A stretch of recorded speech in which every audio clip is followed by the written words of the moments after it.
Mic check.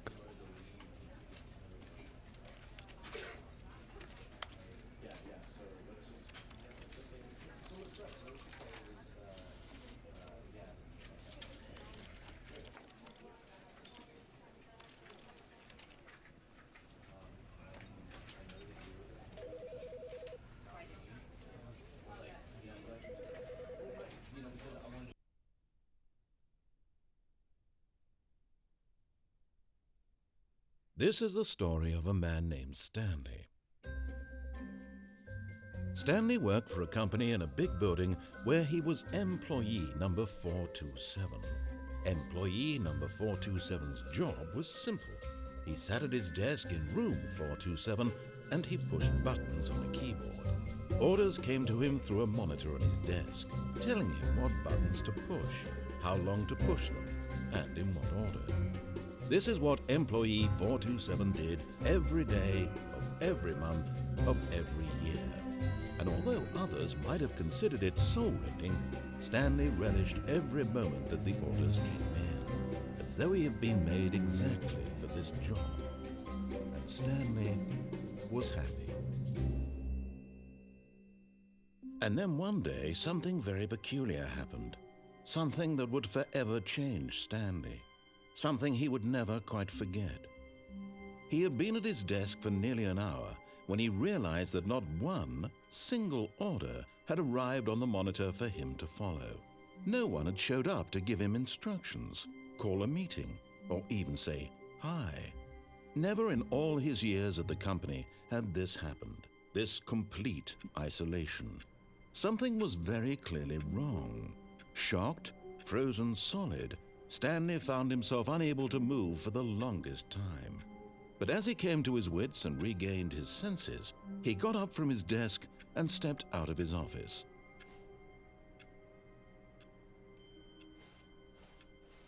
All of his co-workers were gone. What could it mean? Stanley decided to go to the meeting room. Perhaps he had simply missed a memo.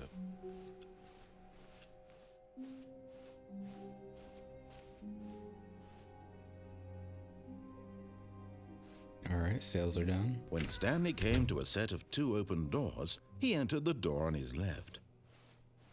This was not the correct way to the meeting room, and Stanley knew it perfectly well. Perhaps he wanted to stop by the employee lounge first, just to admire it. Ah, yes, truly a room worth admiring. It had really been worth, but eager to get back to business, Stanley took the first open door on his left. Part of me feels like I shouldn't listen to this guy. Stanley was so bad at following directions, it's incredible he wasn't fired years ago.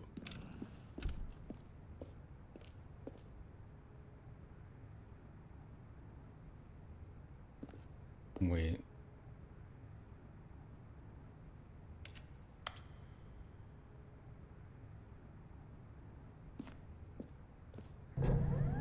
Look, Stanley, I think perhaps we've gotten off on the wrong foot here. I'm not your enemy, really, I'm not. I realize that investing your trust in someone else can be difficult, but the fact is that the story has been about nothing but you all this time. There's someone you've been neglecting, Stanley. Someone you've forgotten about. Please, stop trying to make every decision by yourself. Now, I'm not asking for me, I'm asking for her. This is it, Stanley. Your chance to redeem yourself, to put your work aside, to let her back into your life. She's been waiting. That's her, Stanley. You need to be the one to do.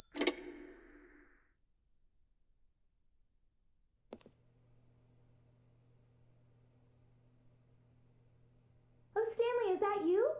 Hold on, sweetie. Sorry to keep you waiting. I'm just pulling the bread out of the oven. All right. Okay, there we go. All right, now, I want you to come in and tell me all about your day. Gotcha. Oh, come on. Did you actually think you had a loving wife who'd want to commit their life to you? I'm trying to make a point here, Stanley. I'm trying to get you to see something. Come inside. Let me show you what's really going on here. This is a very sad story about the death of a man named Stanley. Stanley is quite a boring fellow. He has a job that demands nothing of him, and every button that he pushes is a reminder of the inconsequential nature of his existence. Look at him there, pushing buttons, doing exactly what he's told to do. Wow. Now he's pushing a button. Now he's eating lunch. Now he's going home. Now he's coming back to work. One might even feel sorry for him, except that he's chosen this life. Let's see what happens if I don't press it. I probably have to. But in his mind, he can go on fantastic adventures. From behind his desk, Stanley dreamed of wild expeditions into the unknown, fantastic discoveries of new lands. It was wonderful, and each day that he returned to work was a reminder that none of it would ever happen to him. And so he began to fantasize about his own job. First, he imagined that one day while at work, he stepped up from his desk to realize that all of his co-workers, his boss, everyone in the building had suddenly vanished off the face of the earth. The thought excited him terribly. So he went further.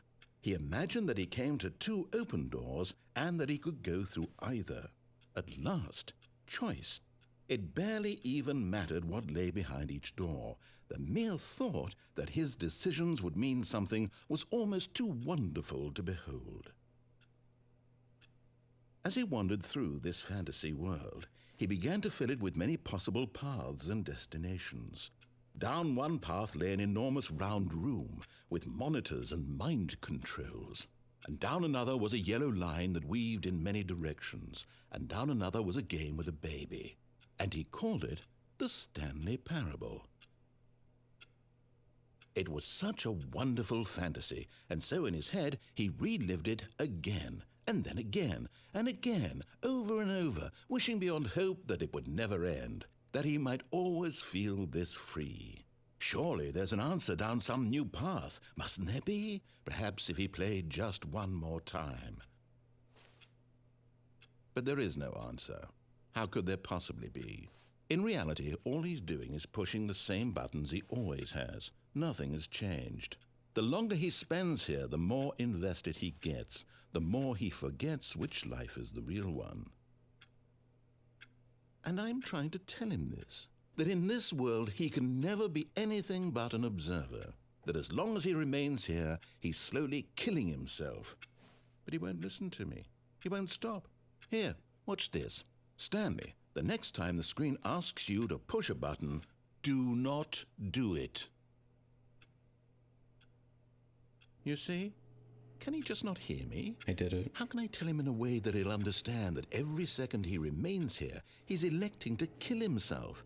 How can I get him to see what I see? How can I make him look at himself? I suppose I can't, not in the way I want him to. But I don't make the rules. I simply play to my intended purpose, the same as Stanley. We're not so different, I suppose. I'll try once more to convey all this to him. I'm compelled to. I must. Perhaps, well, maybe this time he'll see. Maybe this time. And I tried again, and Stanley pushed a button. And I tried again, and Stanley pushed a button. And I tried. This game is weird right off the bat.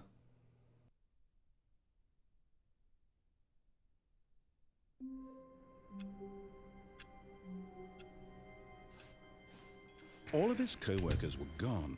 What could it mean? Stanley decided to go to the meeting room. Perhaps he had simply missed a memo. Oh, wow. Alright, let's do the left door this time. When Stanley came to a set of 2 open doors, he entered the door on his left.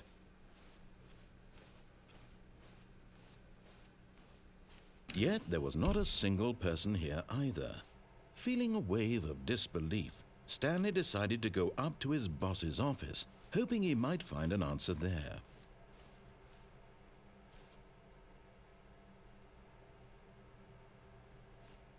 Wow.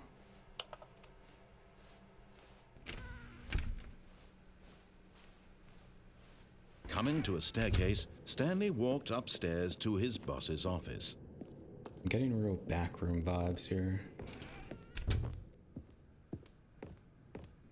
Stepping into his manager's office, Stanley was once again stunned to discover not an indication of any human life. Shocked, unraveled, Stanley wondered in disbelief who orchestrated this, what dark secret was being held from him. What he could not have known was that the keypad behind the boss's desk guarded the terrible truth that his boss had been keeping from him. And so the boss had assigned it an extra secret PIN number, 2845. But of course, Stanley couldn't possibly have known this. Yet incredibly, by simply pushing random buttons on the keypad, Stanley happened to input the correct code by sheer luck. Amazing. He stepped into the newly opened passageway.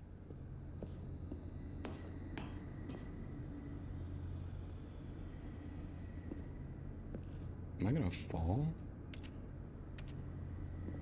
Do I have to fall? I think I do.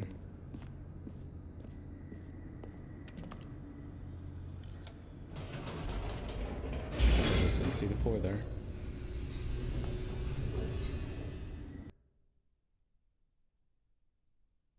Descending deeper into the building, Stanley realized he felt a bit peculiar. It was a stirring of emotion in his chest, as though he felt more free to think for himself, to question the nature of his job. Why did he feel this now, when for years it had never occurred to him? This question would not go unanswered for long. Stanley walked straight ahead through the large door that read Mind Control Facility. Decisions. We're gonna go to the mind control facility.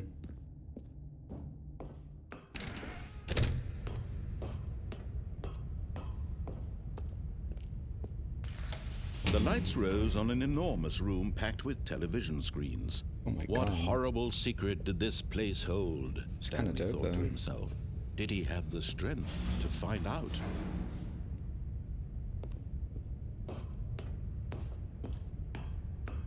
What the fuck is about to happen? Now the monitors jumped to life, their true nature revealed. Each bore the number of an employee in the building, Stanley's co-workers. The lives of so many individuals reduced to images on a screen, and Stanley, This game is one of kinda them, dark. eternally monitored in this place where freedom meant nothing. Where's 427 at? There I am. This mind control facility, it was too horrible to believe. It couldn't be true. Had Stanley really been under someone's control all this time? Was this the only reason he was happy with his boring job? That his emotions had been manipulated to accept it blindly? No, he refused to believe it. He couldn't accept it. His own life in someone else's control? Never! It was unthinkable. Wasn't it? Was it even possible? Had he truly spent his entire life utterly blind to the world? But here was the proof, the heart of the operation. Controls labeled with emotions, happy or sad or content. Walking, eating, working, all of it monitored and commanded from this very place. And as the cold reality of his past began to sink in, Stanley decided that this machinery would never again exert its terrible power over another human life. For he would dismantle the control. Oh, Stanley, you didn't just activate the controls, did you? After they kept you enslaved all these years, you go and you try to take control of the machine for yourself. Is that what you wanted? Control? Oh, Stanley, I applaud your effort, I really do. But you need to understand, there's only so much that machine can do. You were supposed to let it go, turn the controls off, and leave. If you want to throw my story off track, you're going to have to do much better than that. I'm afraid you don't have nearly the power you think you do. For example, and I believe you'll find this pertinent, Stanley suddenly realized he had just initiated the network's emergency detonation system. In the event that this machine is activated without proper DNA identification, nuclear detonators are said to explode, eliminating the entire complex. How long until detonation then?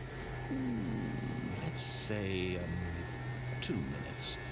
Ah, now this is making things a little more fun, isn't it, Stanley? It's your time to shine. You are the star. It's your story now. Shape it to your heart's desires. Oh, this is much better than what I had in mind. What a shame we have so little time left to enjoy it. Mere moments until the bomb goes off. But what precious moments each one of them is. More time to talk about you, about me, where we're going, what all this means. I barely know where to start. What's that? You'd like to know where your co-workers are? A moment of solace before you're obliterated? All right, I'm in a good mood. You're gonna die anyway. I'll tell you exactly what happened to them. I erased them. I turned off the machine. I set you free. Of course, that was merely in this instance of the story. Sometimes when I tell it, I simply let you sit there in your office forever, pushing buttons endlessly and then dying alone.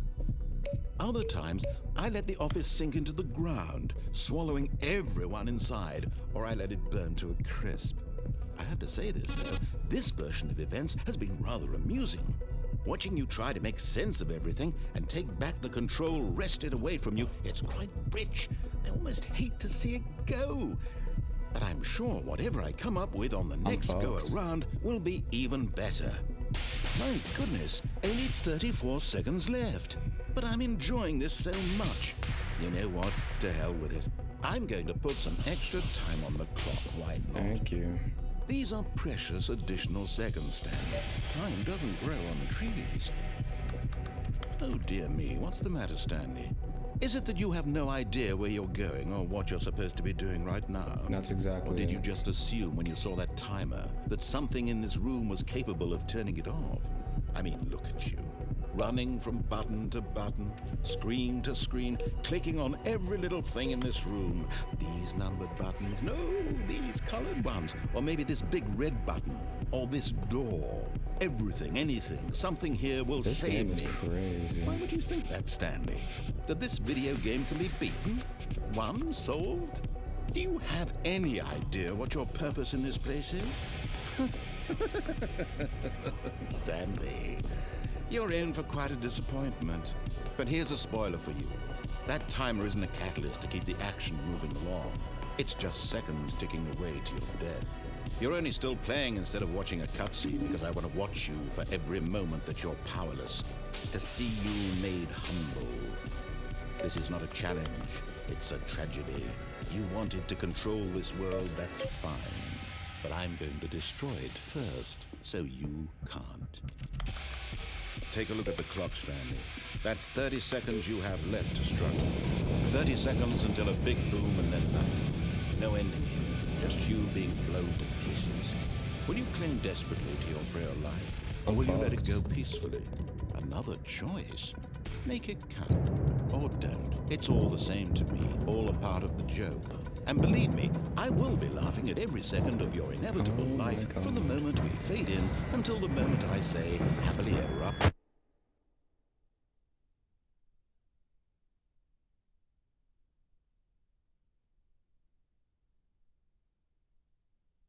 Did I fuck up or was that supposed to happen? I fucked up. All of his co-workers were gone. Oh, what could it mean? Okay. Stanley decided to go to the meeting room. Perhaps he had simply missed a memo. Well, we're gonna turn it off this time. When Stanley came to a set of 2 open doors, he entered the door on his left. Yet there was not a single person here either. Feeling a wave of disbelief, Stanley decided to go up to his boss's office. Coming to a staircase, Stanley walked upstairs to his boss's office. What is this? Oh.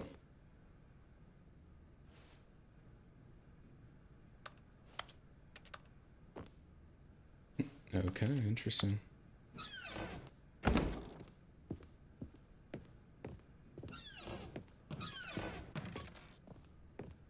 What the fuck?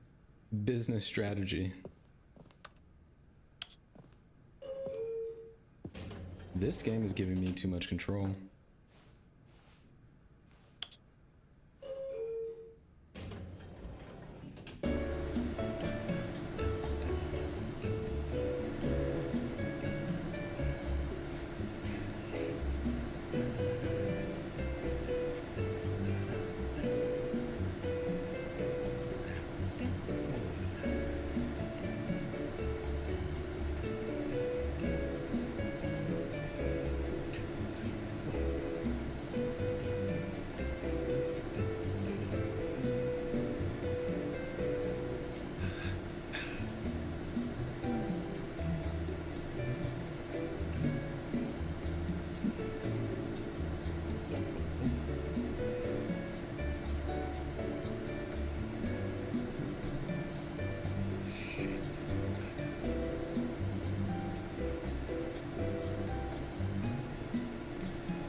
My God.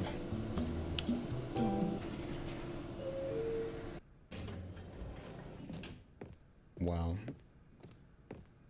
Okay, I'm just gonna listen to the narrator actually.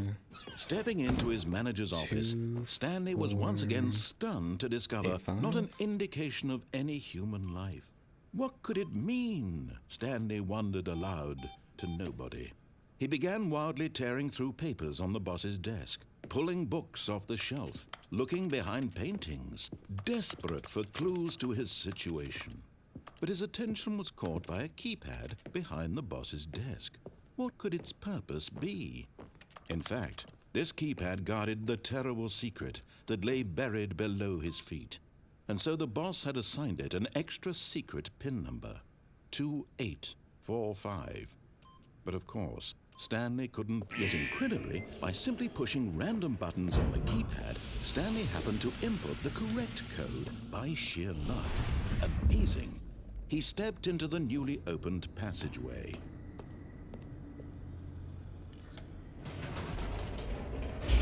Now we gotta go through all this shit again.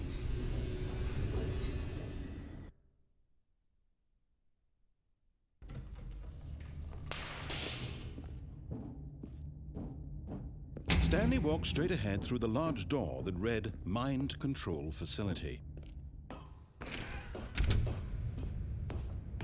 If we just listen to the narrator, The lights surely we'll rose get on an somewhere. enormous room packed with television screens. What horrible secret did this place hold? Stanley thought to himself. Did he have the strength to find out? Trying to speedrun this shit. Now the monitors jumped to life, their true nature revealed. Each bore the number of an employee in the building, Stanley's co-workers. The lives of so many individuals reduced to images on a screen, and Stanley, one of them, eternally monitored in this place where freedom meant nothing. There's like an evil undertone to this narrator. This mind control facility, it was too horrible to believe. It couldn't be true. Had Stanley really been under someone's control all this time? Was this the only reason he was happy with his boring job? That his emotions had been manipulated to accept it blindly? No, he refused to believe it. He couldn't accept it. His own life in someone else's control? Never! It was unthinkable. Wasn't it? Was it even possible? Had he truly spent his entire life utterly blind to the world? But here was the proof. The heart of the operation. Controls labeled with emotions. Happy, or Okay, sad, take two. or content. Walking, eating, working. All of it monitored and commanded from this very place. And as the cold reality of his past began to sink in, Stanley decided that this machinery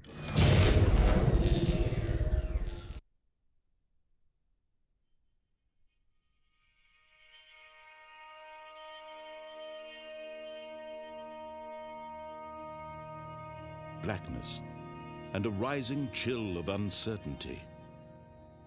Was it over? Yes! He had won! He had defeated the machine, unshackled himself from someone else's command. Freedom was mere moments away. And yet, even as the immense door slowly opened, Stanley reflected on how many puzzles still lay unsolved. Where had his co-workers gone? How had he been freed from the machine's grasp? What other mysteries did this strange building hold?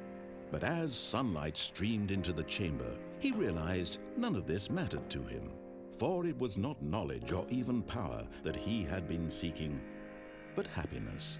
Perhaps his goal had not been to understand, I think I fucked up. but to let go. No longer would anyone tell him where to go, what to do, or how to feel. Whatever life he lives, it will be his. And that was all he needed to know. It was perhaps the only thing worth knowing. Stanley stepped through the open door. Stanley felt the cool breeze upon his skin, the feeling of liberation, the immense possibility of the new path before him. This was exactly the way, right now, that things were meant to happen. And Stanley was happy. No way. That's it.